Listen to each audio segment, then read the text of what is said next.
I'm on. Good morning, everybody. Thank you very much for being here, especially on a rainy day, right? And we are very happy that you're here. I'm going to talk for 30 minutes about the clinical mental health counseling program, and then have evidence for it. And we have a student, Latrina Mosley, who will talk more about her experience, the challenges, and the gratifying moments being in the program. So let me start. I'm Dr. Tess Twason. I'm a professor here at UNF. I've been here for 20 years, and I'm the director of the clinical mental health counseling program. And I want to sell it to you so that then we will have many applications for the fall. So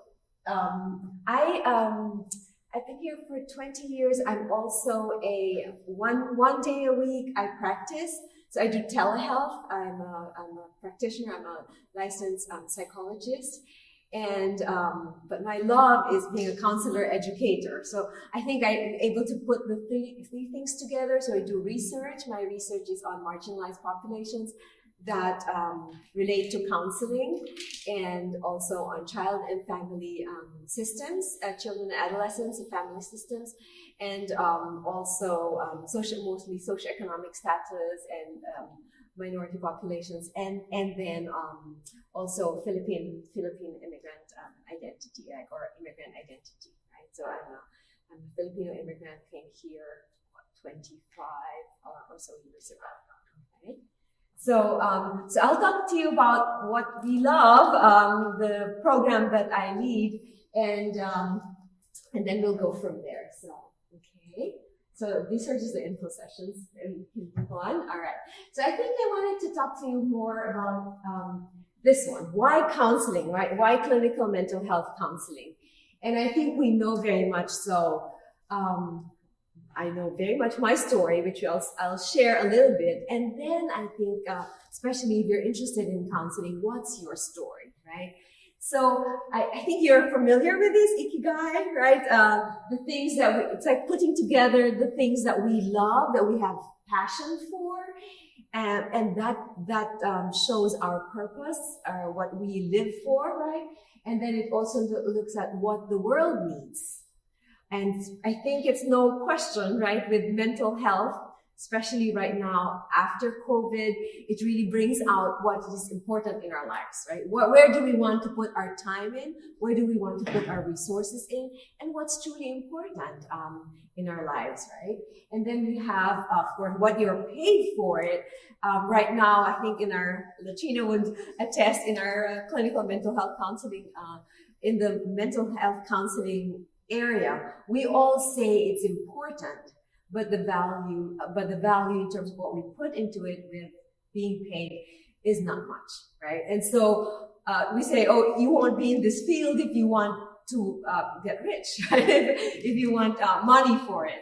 But at the same time, we are doing what we can in terms of pushing for it, right? In terms of like valuing it, as opposed to just being gratified for the work, which is truly noble, and to put your life into it, right?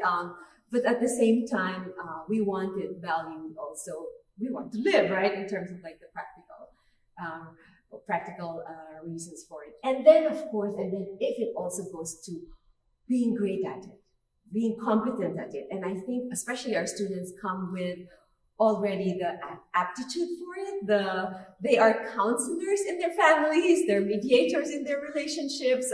They bring a lot of peace in their world, right? And so I think that's also important, like being good at it, being competent at it. And of course, you cannot be competent at it in the beginning, but at least have the aptitude and the interest for it. So I'll just share a little bit of my story to make this real for you. When did I know I want to be a counselor? So I was back in the Philippines. We don't have certifications or licensures for it at that time, right? And this was in the 1990s.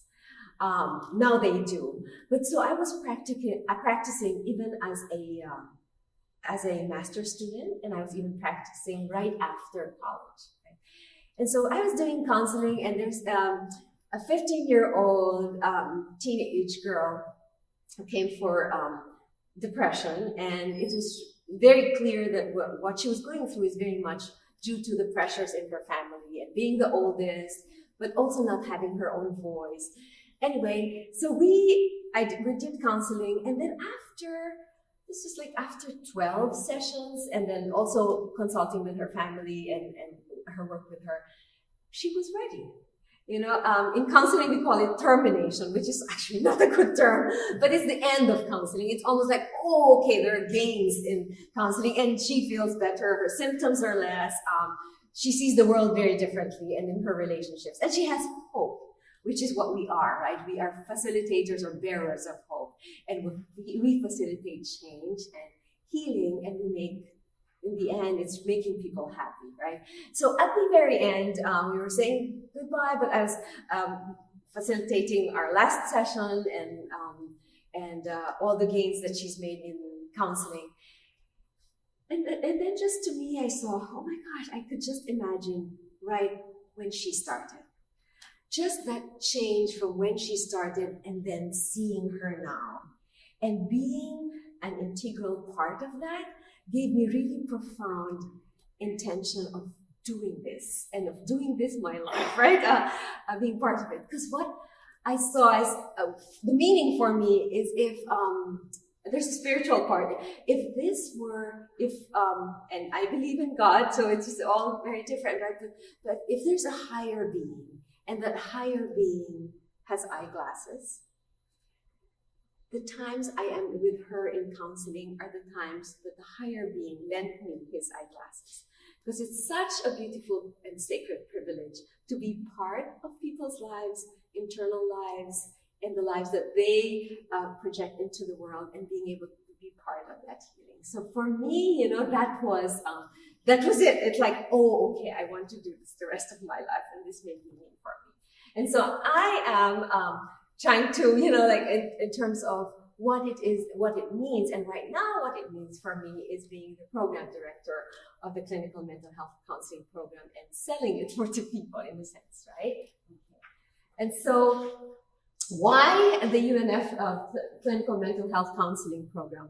Why the clinical mental health counseling program, and why UNF? And we have so much pride in talking about our program. We want, and this is the end product, we want excellent clinicians for the Jacksonville community, but actually our graduates go wherever they are, right? Wherever they go, they want to go in different states also, but we want them very good, excellent, brilliant, competent counselors. I don't know if some of you have been in counseling. There is sometimes you have very good experiences, and sometimes you have, unfortunately, not so good experiences. And not so good experiences are not the graduates from our program. I'm just teasing. But we strive, we work so hard to produce excellent clinicians. So we want our clinicians to be multiculturally competent. Nobody, though, is at the end of that process, right? So we are all in process. And it happens a lot in the classroom. It happens outside the classroom. But what we want to engender is cultural humility, right? Being open to knowing that we don't know everything, and being open to accept that in terms of our understanding, it's all in process, right? And so we want our students to be eager and open and learn and be very curious, especially with this, right? We want them professional, ethical, very competent in terms of the boundaries of professional and legal ethics, right? As a clinician, as a counselor, and we want them to apply these to wherever they are, right? And then we want them community engaged. We have a beautiful part of our program where in the first year, we ask them to do professional identity development hours, and they're required to do 100 hours, where they volunteer, where they attend workshops. But the part of that is really to get them to, because it's a generalist program for 60 credits for 2 years. It's a cohort program too, so they live and learn together. But the 100 hours is for them to pursue what they're interested in. If some of them are interested in more in eating disorders, or if they're interested in animal-assisted therapy, or if they're interested to learn more about trauma. So we provide for what it is that they need, the general training, counseling training, but then pursue these interests. And we do individualized mentoring for them too. But then, so it's wonderful, because then they co-create, right? We create, they co-create their identity, right? In terms of their personal and their professional identity. And then they're service driven, so there's advocacy, there's counseling, there's social justice, and what it is that they pursue in terms of their interests. Okay, so we create that environment. The faculty, we are actually a small but mighty team. There's 4 of us, and we have 24 students in the cohort. And I wanted to brag a little bit. We have had, in the past 3 years, like 190 applications, and we take only 24. So it's like, what, 15, 13% is my math? I'll check it later, but around that, right? 13.5 perhaps percent. So it's like, we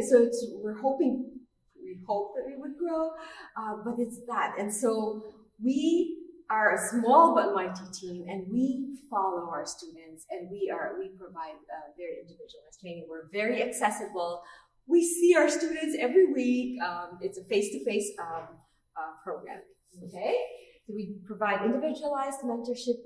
We create that environment that is safe and secure, and also playful and creative, so that then our students grow in terms of their vision, vocation, their careers, okay? Provide the support and provide a lot of learning opportunities. I'll show you later on, but we have a Canvas page where, I'm not showing the Canvas page, but we provide for all of the things that are happening in Jacksonville, whether it's volunteer for PID hours, workshops, and then they look into the podcasts, right? The workshops and everything that they can be involved in, and their advocacies, and tabling events and walks, right? And so we provide for all of that, and even afterwards, like I had like a graduate of ours asking, "Oh, I'm moving. I want to leave this job. Can you give me places where they hire RMHCIs?" And I gave her right away like six places that are looking. And so we are very much in touch with our students, and then we provide for that environment. Okay? We want them to be scholar practitioners, very good consumers of research. Sometimes in our classes, we even not sometimes, but we conduct research. And actually, we have one group who was accepted into ACA to present in ACA, and Latrina is part of that group, right? So, and you can talk a little bit about your research, so that's one of our pride, and we're working hard to get them funding, right, to be able to go to New Orleans in ACA next year, American Counseling Association. Anyway, so we're scholar practitioners, they're fierce advocates in terms of like all the efforts that they do, and we want them to be leaders in their own right? Leaders in their profession, especially with their identity that they want to pursue, and their service to the community. Right? We are a KCREP accredited program, and that's Council for Accreditation of Counseling and Research and Education program. So we are KCREP accredited. We're a very good program, and it's a cohort program. I think I said already. So it's a 2-year program. They start in the fall, and then they graduate in the summer after 2 years. And they are friends. Some of them can become friends for life. Some of them become friends for the season. But in all ways, they accompany each other in terms of, I guess, exploring the things about themselves, and then eventually with learning the clinical counseling skills, with being able to identify what they want to specialize in, and then also graduating together. So for us, for faculty, we're so excited when we get them in the fall, and then we are really sad to see them leave. And then we have this ritual where we try and let them go and know that they have what it takes to be part of our community. Here's our Facebook page, which is a very active page. I'll show the live page later on, but where we have, these are our faculty, where we announce all the things that are happening, the good things that are happening, our orientation, our activities for our students, where we are proud of our publications, and etc. Here are our faculty, Dr. Casey Terrell, myself, Dr. Wynn, who was the previous program 2 cycles ago, previous program director, but now the VP of Diversity and Inclusion here also at UNF. And then we have Dr. Ziegler, who was the previous program director. Okay. And then I'll show you these links later on, but these are the most important links where we talk about where everything about the program is in there, our CMHC, UNF, Clinical Mental Health Counseling Program, and then the one in the graduate school for applications. Here's our applications. We have our applications are due only once a year because it's a cohort, always every year on March 1st, right? And here we have the graduate school requirements, which are your bachelor's and GPA, and then the transcripts. And here's our requirements. Is a resume that not more than 2 pages, and then the letter of intent, not more than 2 pages also. And what's important is why UNF CMHC. Why UNF? Why UNF CMHC, right? And then your goals for why you want to be in the field, very much like the story I told you, but also then in terms of like what you want to do afterwards, right? And then 2 that recommendation letters, and then hopefully or encourage that one of them is from the